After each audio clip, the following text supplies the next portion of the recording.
Hello guys, in today's video I'm going to show you how to adjust screen size on Fortnite. This tutorial will be quick and simple. Just make sure to subscribe to this channel and leave a like on this video if you will find this guide useful. So now on PC, if you are on PC, you want to adjust the screen size, it would be very simple to do.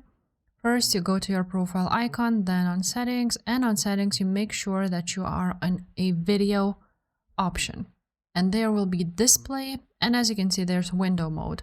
So that's what you need to do, is go ahead and choose window width option. And then from here, you can go ahead and choose any resolution you want. So you, for example, let's go ahead and choose this one and then click apply. And after that, as you can see, the size has changed. And that's pretty much it, how you can do this on PC.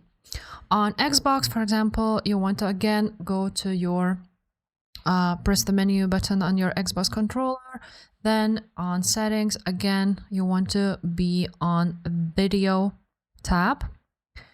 And on video tab, you will see again display, and there should be an option adjust screen size.